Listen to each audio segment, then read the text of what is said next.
Webinar this evening, how to work with high-performing teams, and really how to think about it as if you were an athlete. I want to thank the Drexel Alumni Association for hosting this webinar and making this possible for all of us. And I hope you get a lot of value out of it and are able to use this in your teams at work. And you may even be able to use this with other people that you work with, works with family, works with volunteer organizations that you're in, athletic teams, and so on. I think you'll see the relations come out pretty clearly as to what the differences are. And I'm really hoping you get a lot out of this. So let's get started.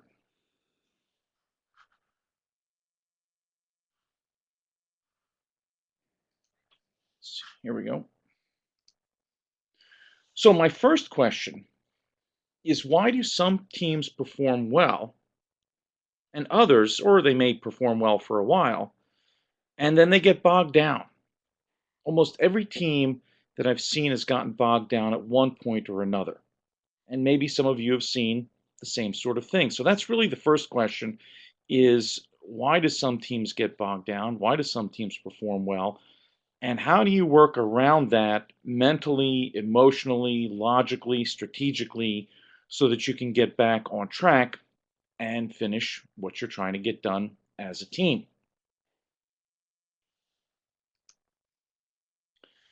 So in teams, really the ability to handle people and behave appropriately is the crucial piece for the team progressing at every single turn. It is entirely about how to work with other people. But you already knew that. I'm not telling you anything new when I say that. But why are some people more effective in the workplace while others become frustrated and locked in the position, and again, potentially bringing the team down? And what kind of strategies can you uh, bring to the table or study yourself, improve yourself, and also help your team to perform better? That way, everybody can move ahead.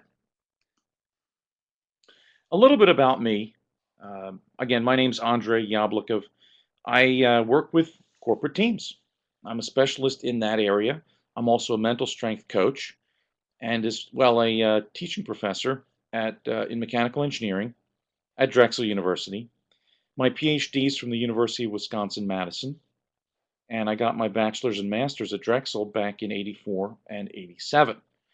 And there you've got my contact information if you want to drop me an email, connect with me on LinkedIn, or I'll leave some other contact information later.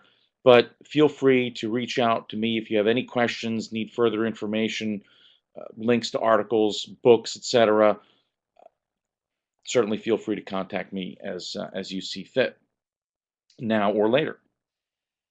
So, how did I get into this is the first question. So, my background is obviously in engineering, but once you finish school and you get to work, typically what happens is everybody will give you all sorts of assessments, and then they'll start putting you to work, whether it be by yourself, but you quickly learn that you've got to work with other people. And most people that I deal with that are working in an environment at work, whether they're either working on a project team or a product team or a manufacturing team or a corporate acquisition team or a development team of some type, and most people are on anywhere from 6 to 12 teams at the same time. And think about it for a minute. Isn't the dynamic of each team that you're on different? I mean, some of the teams that you're on are probably working out just fine. Some of them might be working fine and get bogged down. Others can't seem to just can't seem to get out of the gate. And what's the difference?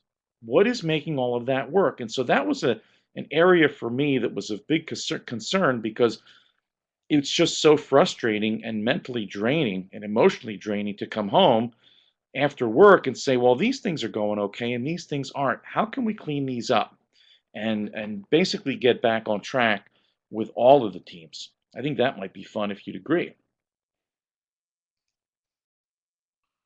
Question comes up as to what percentage of work teams that you've been in actually succeed? When I ask that question of various groups, and when I give my presentations in corporations and associations, I'll typically get an answer of somewhere around 70 to 80%. Well, with 70, 80% success, why am I even giving this webinar? It seems like that's okay, right? I could live with 70, 80% success, couldn't you? That'd be cool. Great. But if I change the definition of a team to the following. As a successful teams are the ones which achieve their initial goal or goals without recourse to additional unanticipated resources. In other words, recourse to additional unanticipated resources. Think about it. When you were given the project or the goal, somebody came up with the budget, how much money they were going to be able to throw at this, how many people were going to be on the team, what the time frame was for continuing, for finishing, because they were going to deliver this, or somebody was going to depend on the outcome of your team. So when I changed the definition to successful teams being the ones that achieve their initial goal or goals without recourse to additional unanticipated resources, all of a sudden the success rate drops down to 40 to 50%. 40 to 50%. Well, that's not exactly good enough. I think most times the boss you're working for, the company you're working with, the organization you're working with would like to do a little bit better, or at least improve over time. So how do we get forward to back to that 70 to 80%, or somewhere at least in that range? Again, I want to know, and I'm going to tell you today how some teams perform well and others get bogged down. Would it be even possible to figure out in advance as to whether or not the team would actually succeed and perform well or not? When I ask people that question, whether I could actually predict whether the team would succeed or fail, they go, wow, that would be cool. That would be really great. If you could tell us exactly whether or not this team was going to succeed or not, we'd know how much effort and energy to put into it. I guess the real question is that most people don't do that work up front, and why? Well, they should, but they don't. So instead, what typically happens is teams get bogged down for one reason or the other, and they want to know how to get out of that ditch and get back on track. So we can use the same techniques here, the same strategies, the same ideas, the same concepts, either to predict whether a team would succeed or not and put them well on the path to performance, or we can use this to figure out how to get a team out of the ditch and get them back on the road.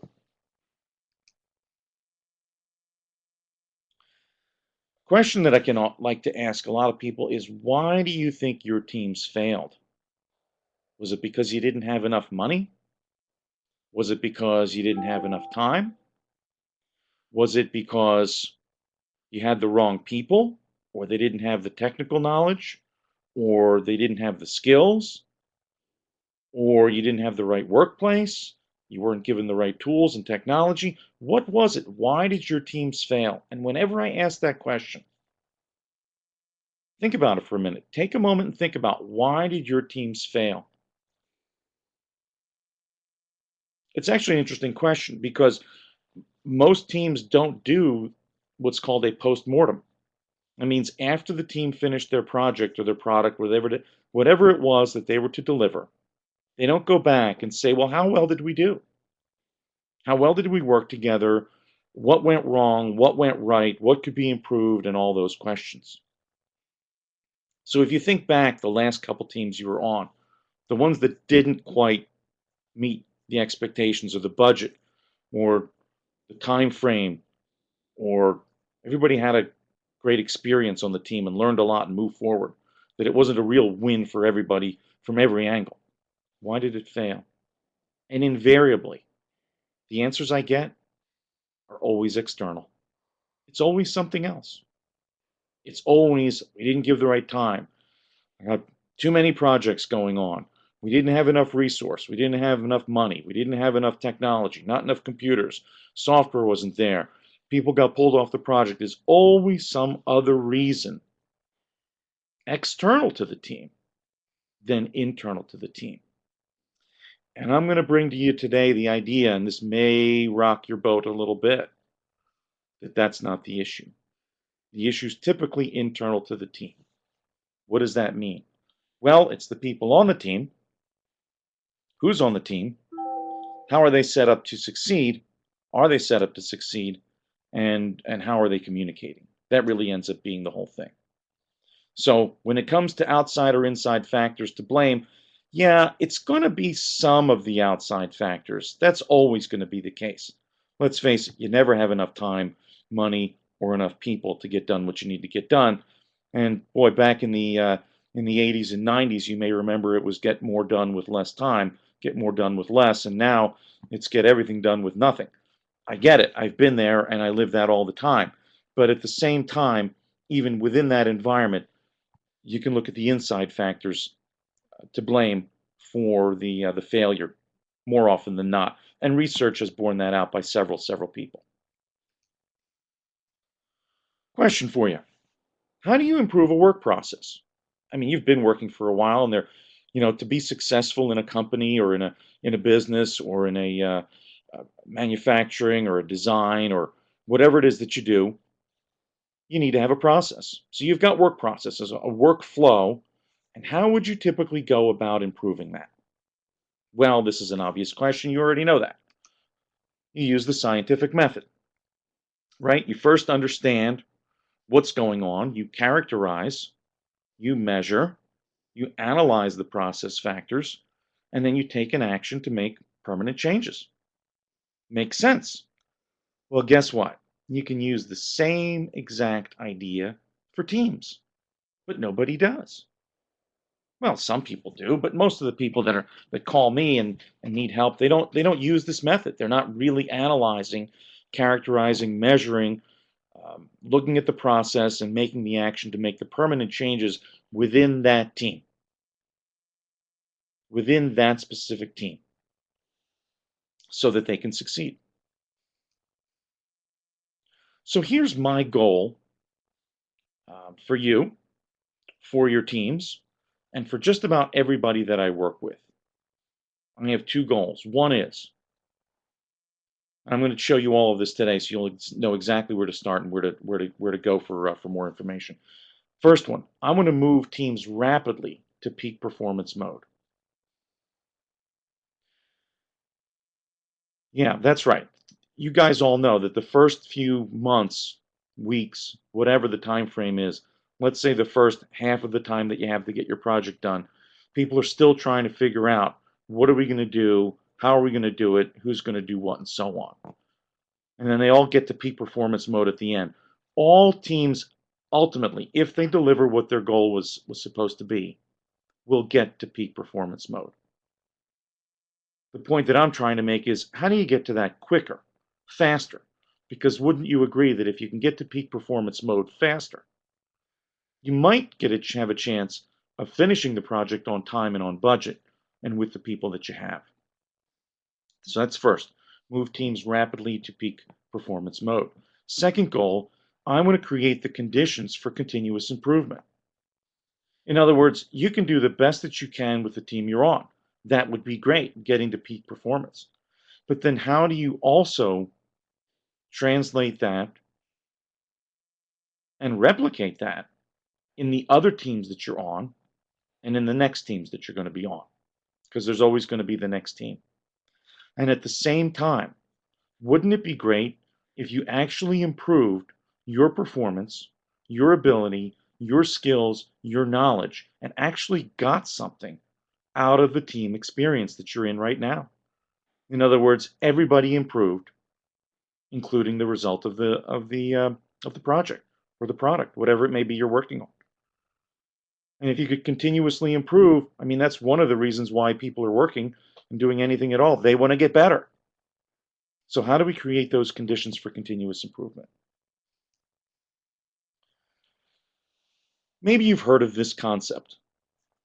It's not new. It's been around for years. The idea of forming, storming, norming, and performing. And these are typically the way that it's written out, that the process or the stages that a team would go through. First, they get together, figure out who's going to be on the team.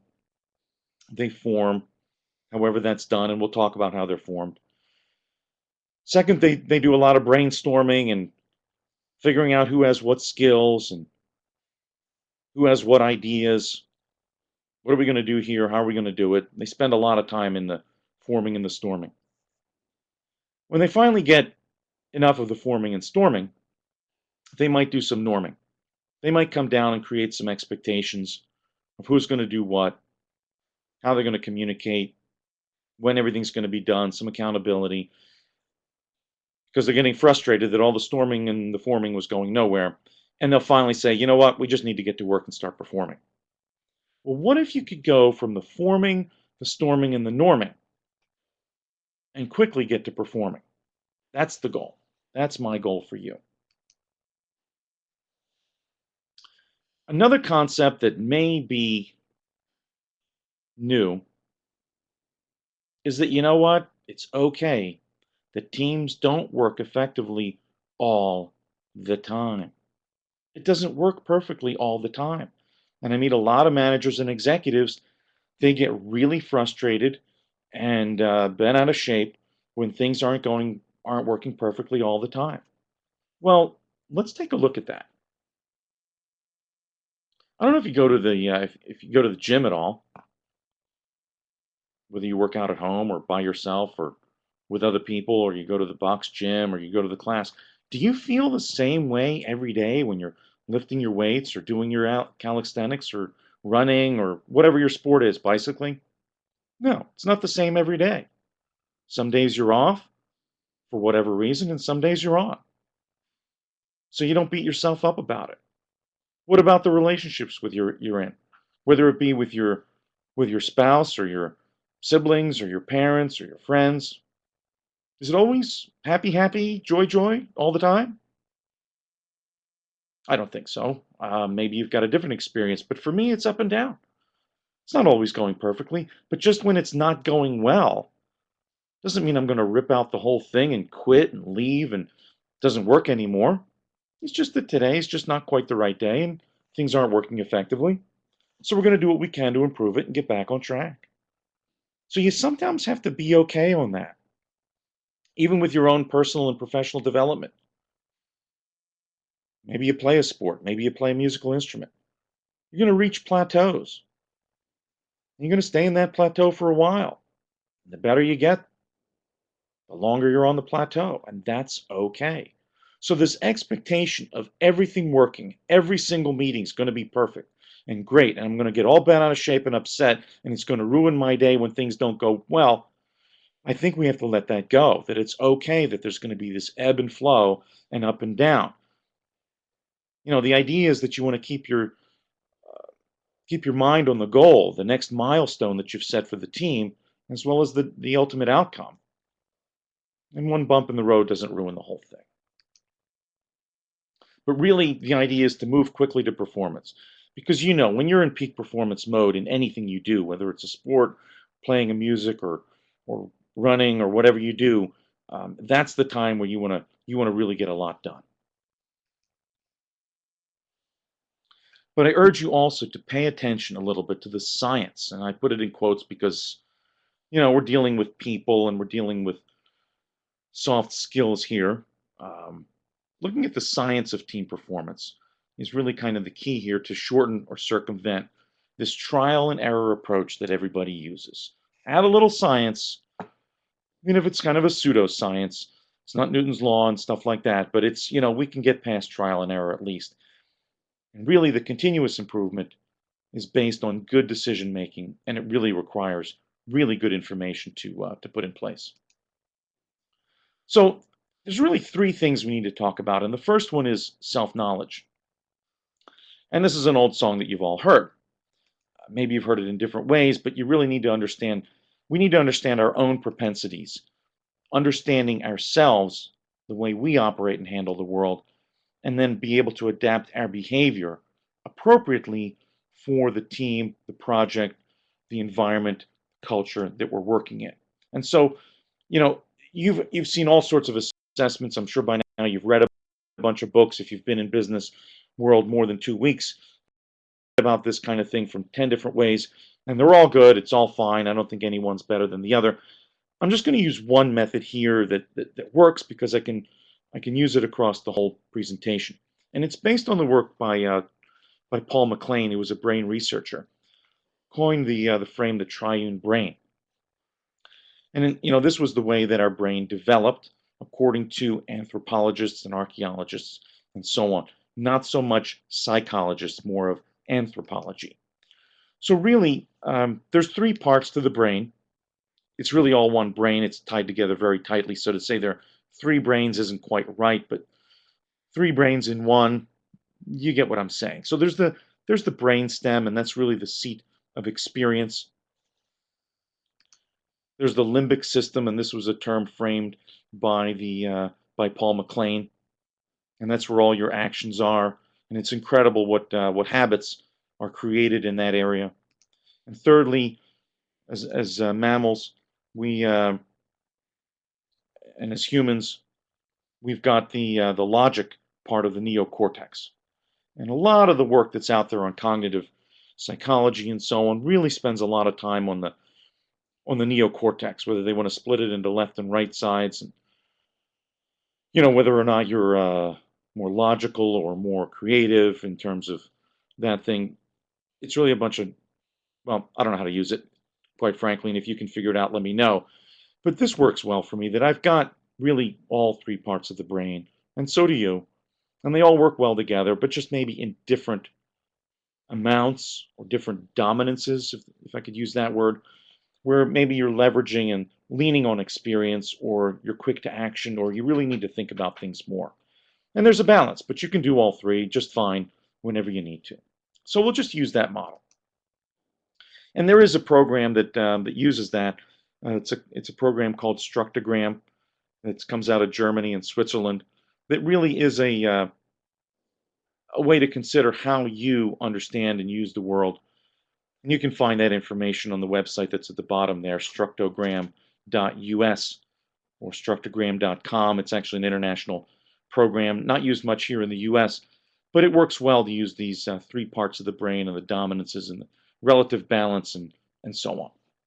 So let's just use that for now and look at the structogram component matrix, okay, where we look at the relationship to others, where if you're green dominant, it's more about contact, red is more about dominance, blue is distance. And I get it that this is going to look a lot like a lot of other psychology profiles, and they're all fine. This one's good because it's got three parts, and I have a hard time counting higher than three. I can count to five because I've got 5 fingers on one hand, but three works well for me, and there's a lot of things in the world that are based on threes. Maybe you've noticed that too. So time orientation, whether it's based on the past, you listen to the way people talk about the past, the present, or the future. And how they think about work, whether it's getting a feel for things, grasping ideas, or they really need orderliness in order to get their work done. And then how do they measure success, whether it's based on popularity and empathy, or it's based on inspiring and enthusiasm, creating that in others, or convincing others that you're right. If you look at this matrix for a minute, you probably can recognize just right here, without taking any kind of inventory, where you live, where what your dominance is, and then the people around you, what their dominance is. And that's really what it comes down to. And with Structogram, you can dial in exactly what your dominance is, and then you'll get a better idea for how that works. It's a great program. But really, with the self-knowledge, the reason you want that, most assessments that I've found, in fact, almost all of them, they really give you back your view, which is great. And most systems will give you back exactly what you told them. But what's more important, I think, to get and to understand is how others see you. And that's why you may have heard of 360 assessments, where other people have some remarks or ideas about how you are and what your strengths are. And that's very, very useful. Because if you put together your view, how you see yourself, and then you have how others see you and the blind spots that you may have, And then you reflect upon that, you can get an enhanced self-understanding by using that. So really, in the end, it's about managing your behavior, adapting your behavior to the situation of the team, and then becoming aware of our interaction while we're in it. Also finding positions that suit the roles and the talents that you learn through that self-evaluation, self-awareness, looking at how you operated in the past, where you saw success, where you had a risk. Now, the structogram program is kind of interesting too. They've got the only tool I've ever found anywhere that had an actual tool for understanding other people, and they call it the triogram. Because really, that's what everybody wants. How do I understand the other person? But you know that you have no business trying to understand others until you understand yourself. But even once you've got there, how do I actually get it? Because I can't quite read other people. I've got 9 or 16 or 64 different ways to put people together. I have to look at the chart and I can't get it. This tool makes it kind of easy because you can see whether people are more kind, more talkative, more easygoing. You see the green dominance there. Or they're more dominant, more emotional, more dynamic. You see the more red dominance. Or they're naturally reserved, objective, and serious. So they're more or less reserved. And there's a continuum for all of this. You're not one thing or another. And I don't know about you, I hate being put in a box. It's like putting eagles in pigeonholes. It doesn't really work out. I don't know how you like it. I hate it. I'm more or less one of these, more or less of the others, and more or less of the other. And there's kind of a range, but I'm not really one or the other. Just like you aren't one or the other, you've got all three at your disposal whenever you need it. So you can use this triogram to, when you meet people, to say, how are they on the first contact? Do they seem kind? Or they seem dominant in the conversation? Or are they more reserved? In their conversation, are they sociable and friendly? Are they emotional, meaning the emotional on their sleeves? Or they're very factual in their conversation? And then the feeling you get from them. Are they easygoing? Are they dynamic or serious? And then what you can do is you can relate that to how you present yourself relative to the way they are. I'm not saying you should change who you are. You should be authentic. But at the same time, you can change a little bit to make a better relation. So that's understanding yourself and others. I also want to talk about a little bit about creative diversity. And that maybe you've seen this. I mean, every company I've worked with now, they want to talk about creativity and innovation. That's their big thing. But really, everybody's creative. The fact that you think means you're creative and you solve problems. That's what we do. Question is, we all do it at different levels based on our knowledge, skill, and our experience with different styles. We have different motives at different times, and we look at things with different opportunity. Maybe you see an opportunity, maybe I don't, or maybe the other way around. But there's no particular, any one level, style, motive, or view of opportunity that in general is ideal. So the best choice really depends upon the problem and the environment that you're in order to be able to solve that problem. So it is with teams. And we can talk about creative level versus style, and really all of these things. Um, Style really falls on a continuum, whether or not you're a strong adapter or a strong innovator. And this comes from a Dr. Michael Curtin in the UK. We're more adaptive problem solving. They like more structure. Doesn't mean they won't change. They will change, but they prefer more structure in the way that they solve problems. Somebody who's more innovative in their style prefers less structure, but they still need some structure. And with both of these balancing each other, you can actually get something done on style. Interestingly enough, level also falls on a continuum. Whether you're low level ability or higher level ability, no one is better than the other. And so between all of this, how people solve problems also needs to be brought in to what's going on the team. If you've got a team of all innovators, all high level innovators, it's hard to tie things down. All adapters, even if they're high level, again, you've got to have the balance, and that's ultimately what I'm getting to.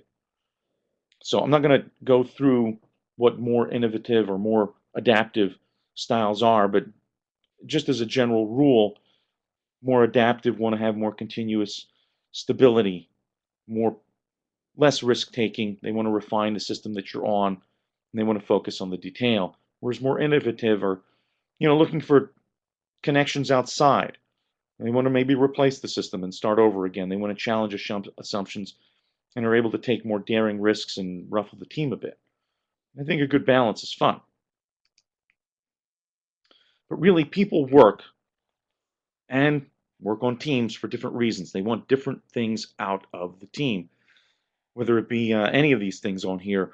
But ultimately, it comes down to their values. What do they want out of the team? How do they see the team? And what's the value of the team is an important conversation to have. You can always go back to Maslow's hierarchy of needs as to where they are, whether they're, it's about their self-esteem or their belonging or their safety and security on the team, freedom from their fear, or they're actually trying to create a fulfillment out of the team, or they're just trying to keep their job. I don't know. It could be all of those. And so you may have different people on the team that are in different places on the hierarchy. So you want to keep that in mind as you go. But I also want to talk more about team composition. Because how are we coming up with this whole team thing and the forming and getting to performing? Originally this work was done by Meredith Belbin, and most people think that if I've got a team of all the high intelligence people, that would work out and they'd be the best team. Turns out that wasn't the case. They were all very high intelligent, high level people, but really couldn't get things done. They would fight a lot. Or we could do the personality thing, and maybe you've experienced that at work, where we look at personalities only, whether it be pick your favorite one. I'm not going to pick on any of them. Even, they all say, well, what should we look at? Same personalities, balanced personalities. The personality was the key to making a good team. And actually, well, that didn't work either. Ultimately, it was about balance. Balance on the level, balance on the style, balance on personalities. It's all about searching for balance. But what Meredith Belbin found also that there were certain roles that people need to play on the team in order for the team to succeed and actually complete their task and meet their goal. So back to my original question, what was it that made the team succeed and others fail? And it was really the balance of the roles, balance in the roles. And these are behavioral roles, not you're doing the dishes, I'll do the cooking, you sweep the floor, I'll set up the table. As a dinner example, not that, but really the behavioral roles, because there's so much that goes into the observable behaviors, whether it be personality, we talked about that, mental abilities, that would be level, their values, we've talked about their level, their motivations and values, what are the environments and constraints, the culture of the organization you're in, what's your experience? Again, that goes back to level. And then your role learning, how well are you playing the role you need to on your team? So let's talk about roles. A team role is defined as the tendency to behave or contribute and interrelate with others in a particular way. Most teams are built based on eligibility. Okay? When you apply for the team or you apply for a job, they ask you about your qualifications on your resume, whether you had any relevant experiences. Do you have any references? And how well did the interview go? Did you get along with the people there? So, I mean, that just gets you eligibility, and I think that's just table stakes that you've got to have that. But what some more enlightened organizations are doing is they're looking also at suitability. Suitability would be your aptitude, your versatility, certain assessments you could look at, and what's the role fit with those people that are adjacent to the job you're playing. So are you not only eligible for a job, but are you really suitable to be on this team?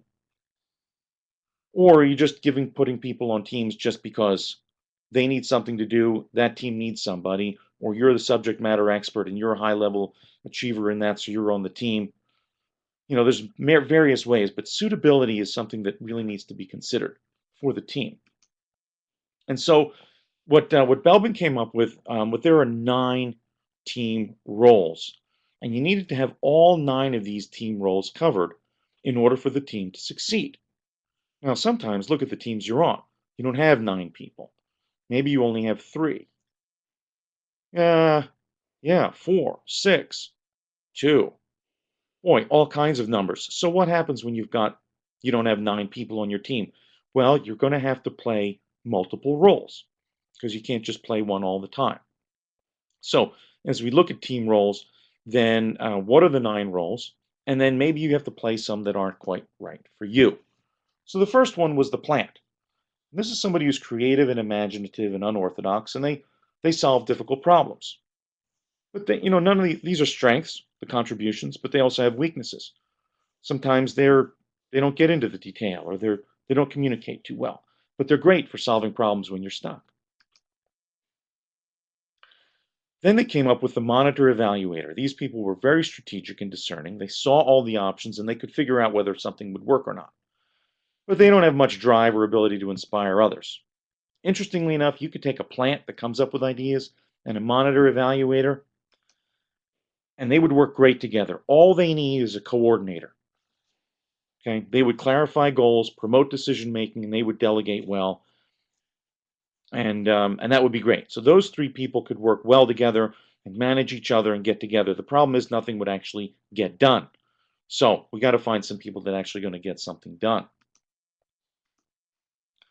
So you can get an implementer, and an implementer is very disciplined and reliable, and they turn ideas into practical actions. These are more adaptive people, if you think back to the charts that I had before, but they don't really like to change things too much or too often, but they do get some things done. Unfortunately, the implementer keeps doing things and they never finish, so you may need a completer finisher, which can get all the details, the errors out, make sure all the T's are crossed, the I's are dotted, as it were, and make sure things are done on time. Unfortunately, they tend to worry too much and they don't delegate. They want to do everything themselves. And actually, up to that point, you could, the implementer, the plant, the completer finisher, the coordinator, all could work well together and get things done, but they would be working in a vacuum. So you need somebody called a resource investigator. And this person, typically an extrovert, communicative, and they could look outside to see what other people are doing, talk to people outside the team to make sure that you're on the right track. Finally, you need somebody, when you get into trouble, you need somebody who's challenging and dynamic and thrive on pressure. And that's the shaper. And when you need something in a hurry, you need to push somebody a little bit, the shaper can do that. And then you also would need a team worker because up until this point, it was all work and no play. And we really weren't getting along and being diplomatic and making sure the friction level was low and so on and cooperate. So you need a team worker that keeps the team working together. And finally, you will need a specialist. Somebody really needs to know the technical skill that's very rare that you need to go to that knows how to really make the thing work. So between those nine roles, you may play all of them or some of them. You're going to play some of them better than the others, but you may have to play two or three, again, depending upon the teams. But I think it's important to decide early on, do you have the right suitable people so that all the roles are covered, and also decide who's going to play what role. So how do you put it together? This is where this thing all ties together, where you look at the people that are more blue, okay, more dominant in blue, in the neocortex, the thinking cerebral oriented. Those are going to be the plant, the monitor evaluator, and the specialist. And this is why personality doesn't always work out, because you need some balance. The more action, task oriented people are going to be the shaper, completer, finisher, and the implementer, and more the social, people oriented people are the coordinator, team worker, and resource investigator. And again, all nine roles, again, back to balance, need to be played at one time or another on the project or on the product or in the management team in order for it to really hang together and really get things done. If you're lacking in this, I've seen so many teams where part of this doesn't exist at all and they really do get bogged down. So, in summary, there's a finite number of behaviors that are useful for the team. You want to understand how these roles fit into the overall need. You need to find your team roles and preferences and ultimately get feedback from others for a reality check for that. So, how do you adapt? Well, you need to understand your strengths and weaknesses. Okay, going back to self-knowledge, 360-degree view, maybe getting a team role assessment for your team, for each person, maybe before you start, or if you're bogged down. That's part of the work that I do is I help people get through some of these assessments, be able to manage them. And again, being yourself in the team, not as an excuse for bad behavior, but really learning to understand yourself and others. And sometimes you have to make some team role sacrifices just for the good of the team. It isn't always all about you, although wouldn't we all love that? And then you want to become a good example of the type. When you're playing that role, when you're bringing that out for the good of the team, do it well. Do it well. And if we have the conversation before, I mean, we have a team that nobody's good at a particular thing, but you're the best or I'm the best to do it. So we have to support each other and do the best we can. Um, so in the with what we've got, there's other things to making the team work. It's not just personality, it's not just team roles, it's not just values, but really there's a few things that need to happen. And that's creating a shared understanding and alignment of the goals.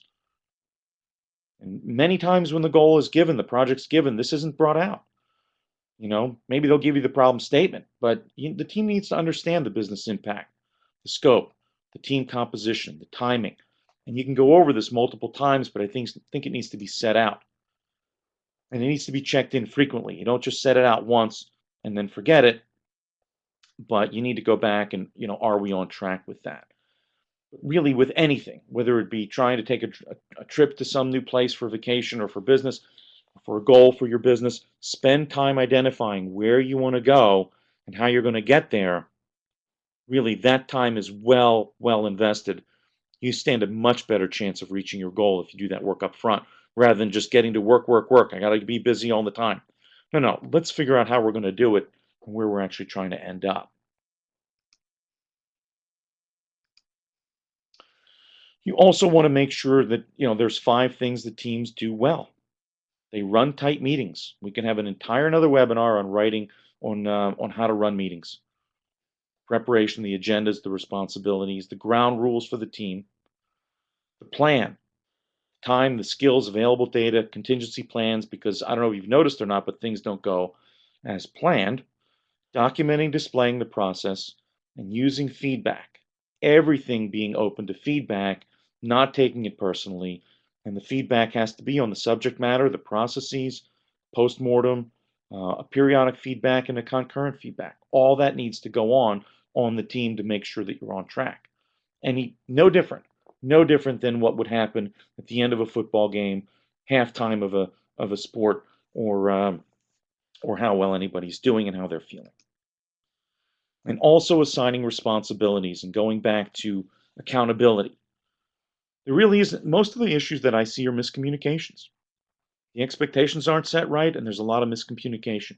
If you want to get your project done on time and your team to really do well, you have no room for miscommunication. So decide up front who's going to do what, who's got the time, personal interests, where do they want to advance, what's the workload. Can't dump on any one person. Ultimately, everybody feels like they're dumped on, and that's not good. And so you can look at documenting the responsibilities, the accountability. Have we consulted people before we make decisions? Who's affected?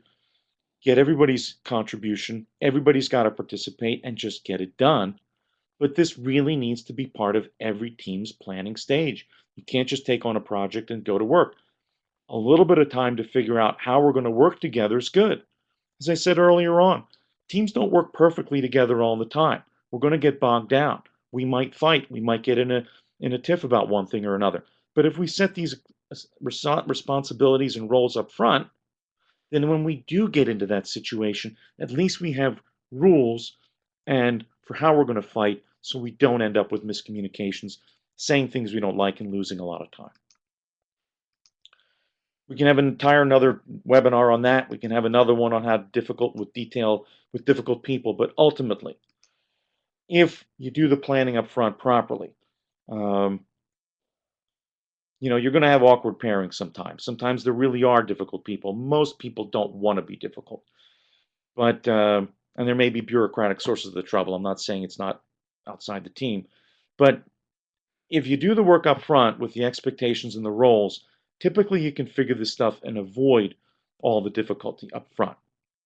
If you do have a difficult person, there are techniques to work with that as well. But really, really, truly, sometimes you got to look at your own behavior. Are you causing the problem just as much as the other person? And you got to work out the chemistry. But really, coming back to the same thing, the problem typically comes back to the lack of balance in the team. So if we balance the team, you'll be good to go. Organizational culture. That's a whole nother webinar we could do on how we do things around here. It goes back to team roles and culture, pitfalls, changing the influence of people, the politics, and so on. So just wrapping up quick here. When in the world should you be looking at these ideas? This is important to look at if you're forming a new team. Not often done, but if you're starting a new project, a new product, rearranging the managers, a new research project, this is a good time to go through this and go through the assessments, go through the work, take the time up front so that those people can get to work real quick and get things done quickly and effectively. Also, if you've got or are working on a high profile, high visibility team or a mission critical or important team that is stuck, this is very important to do because if it's a high profile, high visibility team, you really can't afford to have them get in the dirt.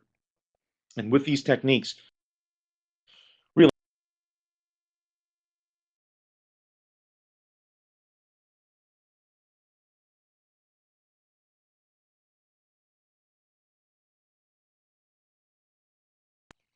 now, how do you do this? Well, you could do it yourself, certainly, but the first time out, it's typically difficult. So you want to find somebody that can help you out with this and work you through it the first couple times. Once you've got this, and most of the people in your organization, and it's been done with most of the teams you're on, when you reform into other teams, you'll already know how to do this and you can do it yourself. But the first few times, bring in an expert that can help you learn to do this. And then the other thing that I wanted to mention about that is, as far as the teams are concerned and the various roles, notice in your workday, I said most people are on anywhere from 4 to 12 teams. Notice the roles you play and the relative strengths on each team are different. Every single team is different. If you're the plant or the coordinator or the team worker on one team, you may play other roles on other teams because other people may have more strength in that area or weakness in that area. Again, it all depends on the people that you've got. Most teams, somewhere between 3 and 7 is the right number. Bigger than that, I've got people that say, well, I've got a sales team of 25 people or 500 people. That's not a team. That's either a group or an audience or so on. I'm talking about teams 3 to 7 people, up to 9 at the most. Bigger than that, it starts to splinter. So, and again, we can talk about that as you wish. So, if you've got questions, I'm certainly happy to help you. Here's my information. Uh, Happy to explain or come in and give a talk, explain how to create teams that are high performing teams that work at the Olympic level more than anything and have a high success rate. That way, they're not over budget or over time, and nobody's feathers are ruffled along the way. So here's my contact information. Feel free to reach out to me and just reference this webinar via email, connect with me on Twitter and or LinkedIn and just message me there, and I'll be happy to get back to you. And I just want to thank again the folks at the Drexel Alumni Association for setting up this webinar.